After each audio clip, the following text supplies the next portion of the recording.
ರಾಷ್ಟ್ರ ರಾಜಧಾನಿ ದೆಹಲಿಯ ವಾತಾವರಣದಲ್ಲಿ ಸಡನ್ ಆಗಿ ಒಂದಿಷ್ಟು ಚೇಂಜಸ್ಗಳಾಗಿದೆ. ನಿನ್ನೆ ಭಾರೀ ಧೂಳಿನ ಬಿರುಗಾಳಿ ಅವಾಂತರವನ್ನೇ ಸೃಷ್ಟಿ ಮಾಡಿಬಿಟ್ಟಿದೆ. ಸಂಜೆ ಮೋಡ ಮುಸುಕಿದ ವಾತಾವರಣ ಕಂಡು ಬಂದಿತ್ತು. ಈ ಬೆನ್ನಲ್ಲೇ ಬಿರುಗಾಳಿ ವೇಗವಾಗಿ ಬೀಸಿತು.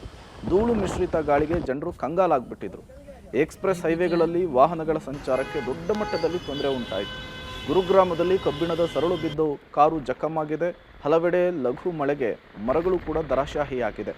ಬಿರುಗಾಳಿಯ ಹಿನ್ನೆಲೆಯಲ್ಲಿ 15 ವಿಮಾನಗಳು ಡೈವರ್ಟ್ ಆಗಿದ್ವಂತೆ. ಹಲವು ವಿಮಾನಗಳ ಹಾರಾಟದಲ್ಲಿ ವಿಳಂಬ ಆಗಿತ್ತು. ಬಿರುಗಾಳಿ ತುಂಬ ಹಾನಿಯನ್ನು ಉಂಟು ಮಾಡಬಹುದು. ಜನರು ಮನೆ ಒಳಗಡೆನೇ ಇರಬೇಕು, ಹೊರಗಡೆ ಪ್ರಯಾಣವನ್ನು ಮಾಡದಿರಿ ಅಂತ ಹೇಳಿ ಹವಾಮಾನ ಕಚೇರಿಯಿಂದ ಎಚ್ಚರಿಕೆ ಕೊಡುವ ಕೆಲಸ ಕೂಡ ಆಗಿತ್ತು.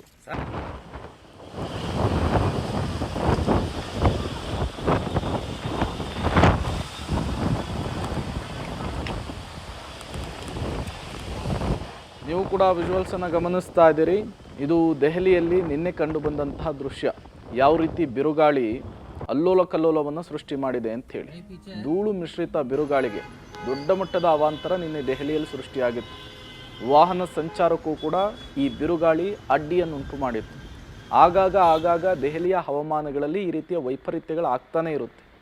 ಧೂಳು ಮಿಶ್ರಿತ ಬಿರುಗಾಳಿ ನಿನ್ನೆ ದೆಹಲಿಯಲ್ಲಿ ಯಾವ ರೀತಿ ಅವಾಂತರವನ್ನು ಸೃಷ್ಟಿ ಮಾಡಿದೆ ಅನ್ನೋದನ್ನು ಈ ವಿಜುವಲ್ಸ್ಗಳು ತೋರಿಸ್ತಾ ಇದೆ.